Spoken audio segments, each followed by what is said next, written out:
Hi. I want to talk a little bit today about the topic of faith versus fear. And I'm laughing a little bit because I keep restarting this video.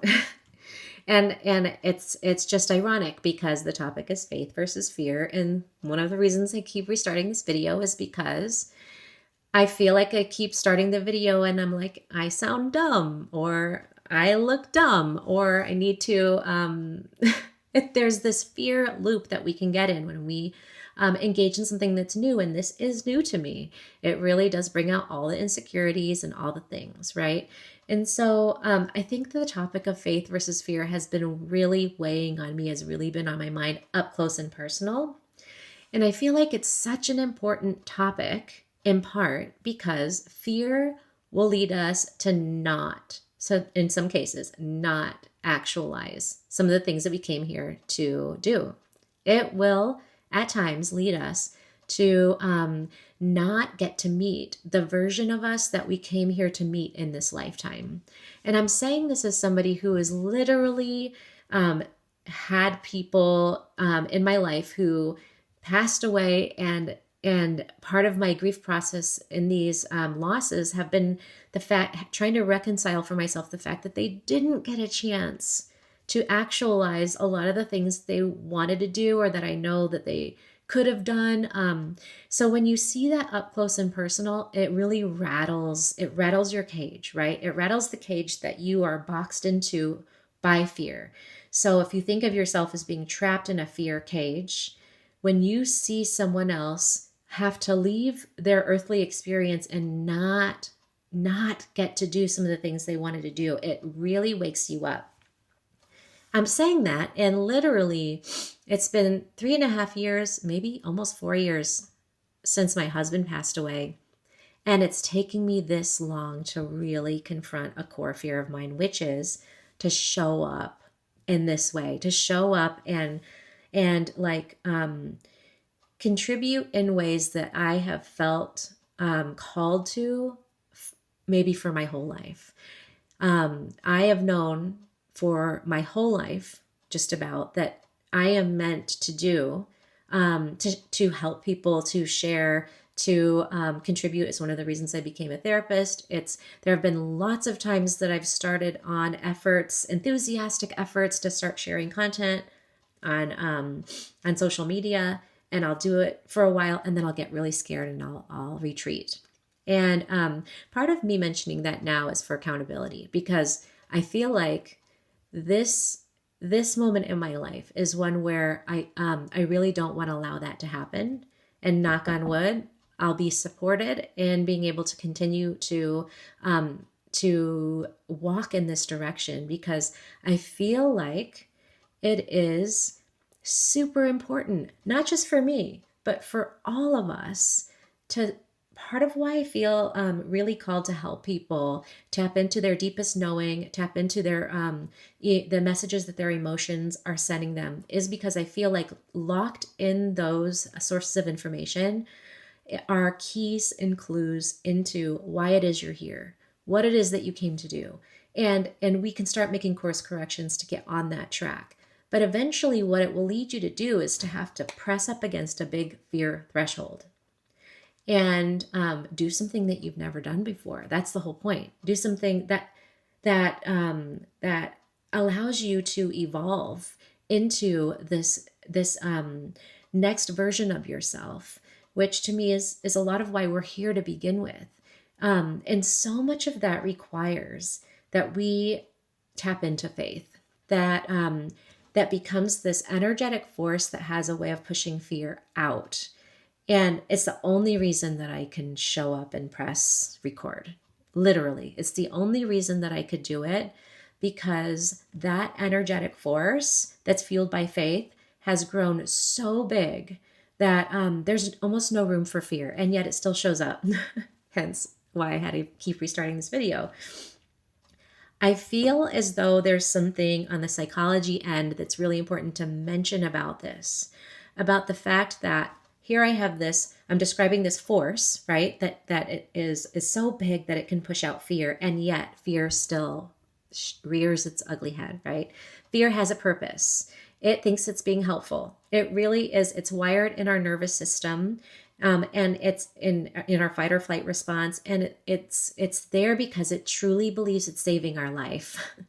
It truly believes we need to run from the bear that's chasing us, that's really not there, right? And so it is hardwired to be a part of us. It's going to continue to show up. Like, even as a therapist, it's something that has taken me 50 years or whatever. 51. So it's taken me a long ass time to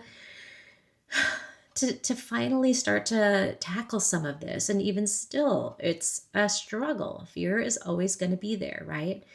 But I want to say a little bit about our brains and why it is that it can take so long to implement a new way of being. So if you think about our fear-based way of navigating the world, think about it as, like, if we want to really simplify it, like a neuron that's firing between here and here, and every time we get scared and we dip into our fear response, it's like fire, right? And that's happened forever, our whole lives. And therefore it's a deeply engrooved pathway. It's so solid. It's so solidly formed in there, right? And when you start to try and learn a new way of navigating your fear, it's like you're creating a new little pathway, but it's so weak. It's a baby little pathway. It's like blip, blip. Even if you know all about it and you've seen other people do it and you've studied it diligently, it's not until you practice it again and again and again and again that it becomes more and more engrooved. So in the beginning, it's just a little fire, and this other one is deeply engrooved. It's going to be the first default, right? The first default fire is going to be the old way. And then you got to, like, intentionally shift your attention to that other little one and practice the new thing, And each time you do, you're flexing this weak muscle. It's like you're picking up heavier and heavier dumbbells, and that pathway is getting deeper and deeper to the point where eventually it's competing with the original one. And at some point, it's bigger and deeper than the original one. But the original one is still there. It's still there, right? So the newer one might be more deeply engrooved at some point. It might be your primary response, that you react to fear in a new way, or that you react to any new change that you're trying to establish in your life in the new way. It becomes your habitual response.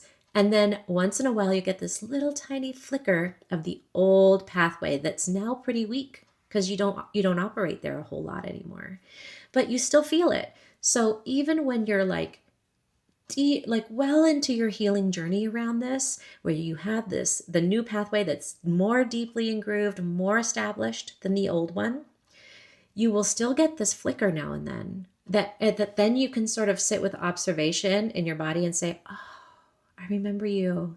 You're the old pathway. I feel you in my body.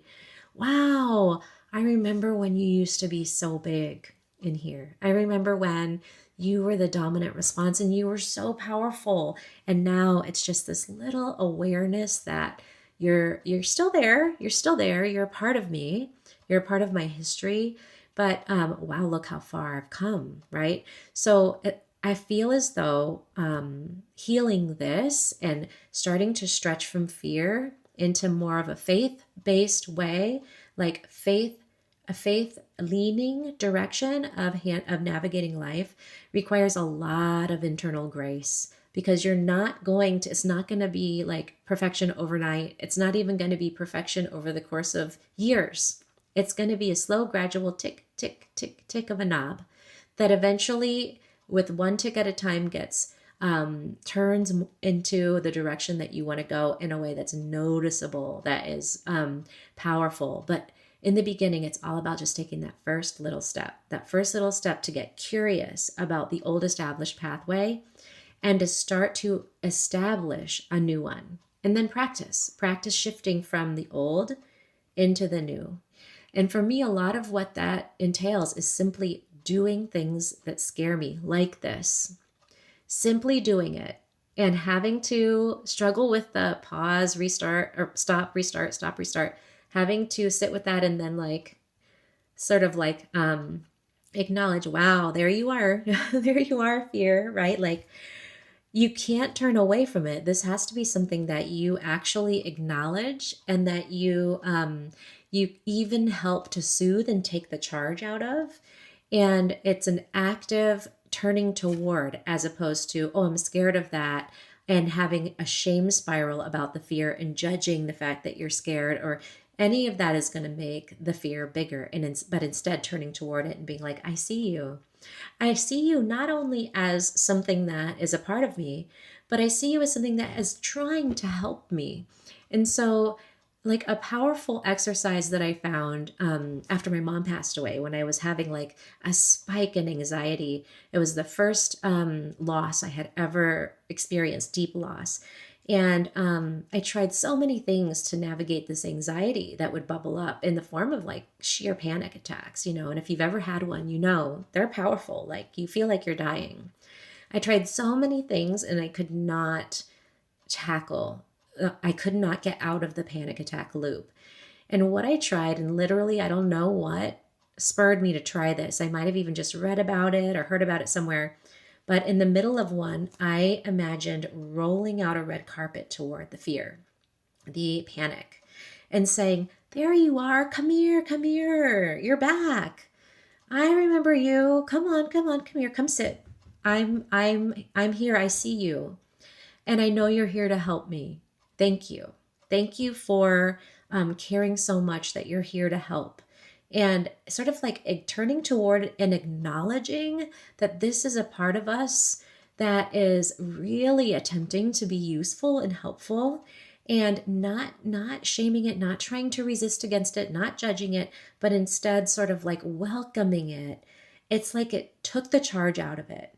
Charge that had been like if it were a thing, it would be hot to touch, like so charged that it might electrocute you. This process of pouring awareness, appreciation, love, like attunement into it, took the charge out. And it wasn't like immediate. It was like within over the course of minutes, though, it just started to get less and less and less like charged in the body. And I could feel it slowly dissipating, and nothing else had worked in that way. And I hadn't yet done this training that I did later on somatic parts work. So I didn't really know that that's some of what I was doing. I was addressing this as a part of me that needed acknowledgement, and that all the attempts that I had been making to handle it before were dismissive of it. And it was not going to go anywhere as long as I was doing that. But what even that process required of me is faith that so because we're talking about faith versus fear, is faith that I could handle that. That if I turned toward that, even that intensity, I would be okay. I was going to survive this, that it was not going to take me down, that I had the strength that I needed on the inside to sit with the fear, sit close to the fear, and that I had the internal support, but also that I had the spiritual support. You know, whatever makes you feel supported spiritually, that you can call on that, and that you can literally feel the additional strength that gives you, and the additional faith that it gives you, that you can handle anything. I hope that at some level something was helpful, useful here, even if it's just getting the ball rolling in your own life. And I'll come back with a new video soon. Take care.